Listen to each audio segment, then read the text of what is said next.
Assalamualaikum warahmatullahi wabarakatuh. Saya ucapkan selamat datang kepada para penonton yang hadir pada podcast kami pada hari ini. Selamat datang pada Sobat ATR BPN, teman-teman Latsar CPNS, teman-teman kelompok 1. Kami ucapkan selamat datang juga kepada Bapak Ahmad Taufik Hidayat selaku pengampu materi pada hari ini. Kami ucapkan selamat datang pada podcast kelompok faksi terpercaya ATR BPN melayani profesional terpercaya. Pada hari ini sudah hadir para sumber kami yang kadang-kadang cantik-cantik nih. Akan saya perkenalkan dulu. Yang pertama ada Mas Cahyo Adi Prastio, analis hukum pertanahan kantor Kabupaten Cilacap.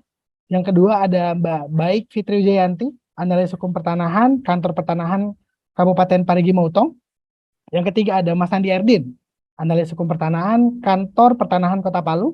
Dan yang terakhir ada Mbak Fadila, analis survei pengukuran dan pemetaan kantor pertanahan Kabupaten Grobogan.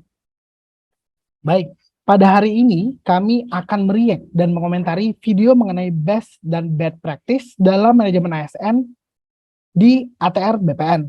Untuk video pertama mengenai bad practice, mari kita putar video. Direktorat Kriminal Khusus Polda Banten Senin kemarin terus melakukan penyelidikan terkait operasi tangkap tangan yang diduga dilakukan di Badan Pertanahan Kabupaten Lebak. OTT dilakukan setelah polisi mendapatkan laporan dari masyarakat terkait pengurusan lahan seluas 30 hektar yang berada di Kecamatan Cimarga, Kabupaten Lebak. Dalam OTT tersebut, polisi menangkap 4 orang pegawai BPN dan seorang kepala desa. Modus para pelaku yakni menjanjikan pengurusan sertifikat tanah cepat selesai dengan meminta dana Rp8.000 per meter oleh para pelaku dengan luas tanah 30 hektar. Dari 5 orang yang ditangkap, polisi telah menetapkan 2 orang tersangka, yakni RY yang merupakan PNS bagian penata pertanahan dan PR pegawai non-PNS bagian administrasi. Sedangkan 3 orang lainnya masih ditetapkan sebagai saksi. Saat ini polisi masih menyelidiki siapa saja yang menerima aliran dana tersebut. Saat ini kantor BPN Lebak masih dilakukan penyegelan. Polisi menyita barang bukti berupa 1 bundel berkas permohonan, 3 map dan amplop coklat berisikan uang sebesar Rp36 juta, 1 unit DVR CCTV, dan 2 unit handphone. Saat operasi tangkap tangan, polisi menyita 3 amplop berisikan uang dengan nominal berbeda, yakni 15 juta, 11 juta, dan 10 juta rupiah. Di dalam amplop itu juga terdapat kode yang ditujukan pada pejabat BPN Lebak. Ada dua tahap yang dikuasakan untuk melakukan pengurusan sertifikat tersebut. Yang pertama inisial DB, ini dari mulai Desember 2020 yang bertugas untuk melakukan pengurusan. Yang bersangkutan ini sudah mengeluarkan 170 juta untuk biaya pengurusan di luar PNBP. Kemudian karena tidak kunjung selesai, ditambah lagi Saudara M untuk membantu proses pengurusan. Akibat perbuatannya, pelaku akan dijerat dengan pasal 12 huruf E Undang-Undang Nomor 20 Tahun 2001 tentang Pemberantasan Tindak Pidana Korupsi, junto pasal 55 ayat 1 KUHP tentang dugaan tindak pidana korupsi dengan ancaman penjara maksimal 20 tahun. Ariel Maranus dan Okian Rianto melaporkan dari Kota Serang. Oke nih, setelah kita melihat video tersebut, ada 4 pegawai BPN nih yang tertangkap OTT di Kabupaten Lebak. Untuk pertanyaan pertama nih kepada Mbak Baik, gimana sih komentarnya terkait dengan kasus ini?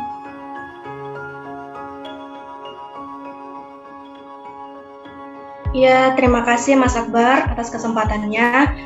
Menurut saya sendiri terkait kasus OTT beberapa oknum BPN di Kabupaten Lebak, ini tindakan yang sangat tidak mencerminkan perilaku berakhlak seorang ASN. Dan lebih lagi, dia telah melanggar kode etik dan kode perilaku seorang ASN dengan cara yakni menyalahgunakan jabatannya untuk memperkaya diri sendiri, yang mana mereka melakukan pungutan biaya sebesar Rp8.000 per meter. Nah, kalau ditotal seandainya dia mengambil Rp8.000 untuk 30 hektar, mereka dapat memperkaya diri sendiri, sementara merugikan korban dan tentu saja dapat merugikan instansi dengan memperburuk citranya. Itu saja dari saya, Mas Akbar. Baik, terima kasih Mbak Baik Fitri atas reaction terhadap video tersebut. Untuk yang kedua nih ada Mas Cahyo, gimana Mas tanggapannya Mas terkait dengan kasus ini? Oke, terima kasih untuk Mas Akbar. Di sini saya akan memberikan kesan saya terhadap video tersebut.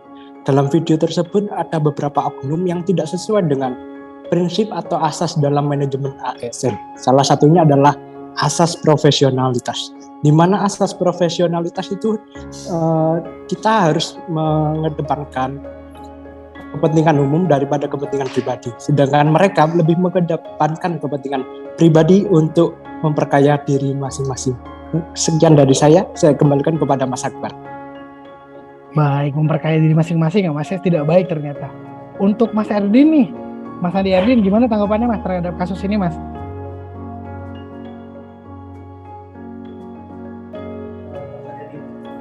Terima kasih Mas Akbar.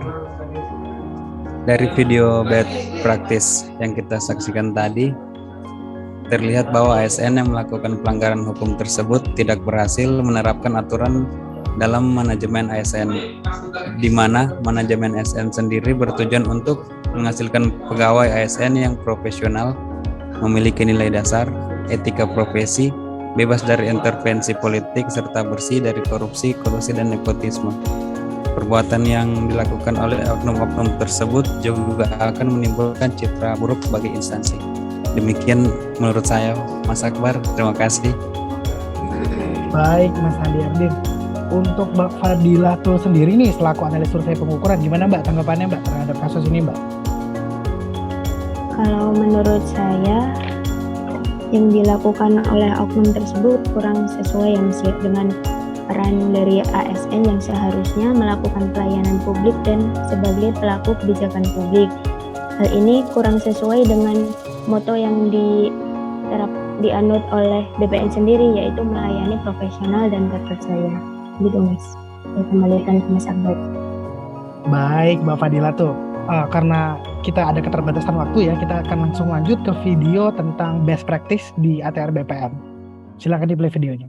Setiap hari, setiap orang bekerja keras, menukar waktu dan tenaga agar setiap aspek kehidupan terpenuhi.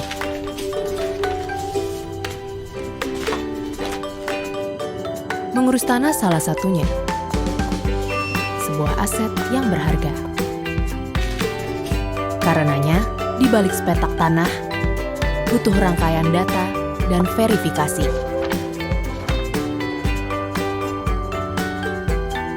Namun, ini bukan berarti pengurusannya harus selalu rumit. ATR BPN telah bekerja secara sangat cepat dan efektif. Dalam konteks ini, jajaran Kementerian ATR BPN mulai memperlakukan transformasi tata kelola kerja dalam bentuk pelayanan berbasis digital. Agar kepengurusan tanah semakin lancar, setiap individu di Kementerian ATR BPN menukar setiap detik dan tenaga, mengumpulkan data tanah dan mendaftarkannya dalam program pendaftaran tanah sistematis lengkap menggunakan aplikasi modern Survei Tanahku. Kami menginvestasikan waktu dan tenaga agar setiap kepengurusan tanah semakin mudah, merampingkan berkas manual menjadi berkas digital, sehingga akses informasi bisa dilakukan lewat aplikasi Sentuh Tanahku dan Kistaru, kapanpun dan dimanapun, untuk menciptakan pelayanan yang lebih mudah, cepat, dan aman. Bahkan, detail visual dan pemetaan tata ruang bisa dilihat secara langsung melalui aplikasi Bumi. Sebuah ekosistem data ruang dan pertanahan, efisiensi untuk setiap orang, yang setiap hari terbangun, bekerja, dan memaksimalkannya. Bersama-sama memperbaiki birokrasi, meningkatkan investasi, berkontribusi menggerakkan roda ekonomi. Inilah yang sedang kami lakukan. Inilah yang akan kami wujudkan untuk mewujudkan layanan yang profesional, terpercaya, dan berkelas dunia di Kementerian ATR BPN. Oke baik, kita udah lihat video ini, ada kerennya effort ATR BPN dalam menanggulangi pelayanannya. Pada kesempatan kali ini saya akan memberikan kepada Mas Cahyo untuk memberikan komentarnya nih terhadap video tersebut, Mas. Oke, saya ucapkan terima kasih sekali lagi kepada Mas Akbar. Di sini saya akan memberikan komentar saya terkait video yang kedua. Dalam video ini kita dapat melihat bagaimana upaya-upaya kementerian dalam menerapkan konsep transformasi digital.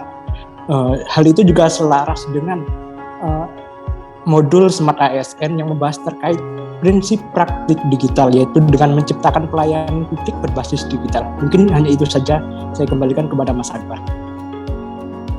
Baik Mas Cahyo. Untuk yang kedua, Mbak Fadilah, ada tanggapan Mbak terhadap video ini?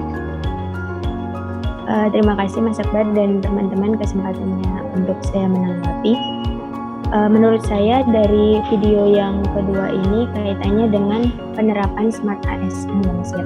Karena saat ini kita sedang memasuki era digital yang di dalamnya itu kita harus ikut menerapkan adanya transformasi digital dalam segala aspek. Di antaranya adalah pelayanan dari kantor pertanahan atau dari BPN sendiri, yaitu dengan adanya Sentuh Tanahku ataupun aplikasi digital yang memudahkan masyarakat, itu akan sangat membantu masyarakat dalam mengetahui lebih lanjut terkait pertanahan. Terima kasih Mas. Lanjut ke teman.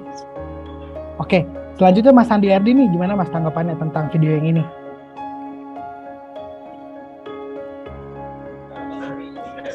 Baiklah, terima kasih Mas Akbar.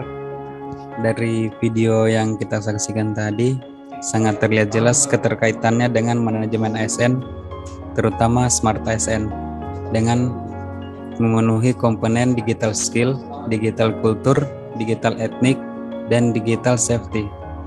Salah satu contohnya adalah penggunaan aplikasi modern yang bernama Survei Tanahku yang digunakan untuk program pendaftaran tanah sistematis lengkap atau biasa kita bilang PTSL.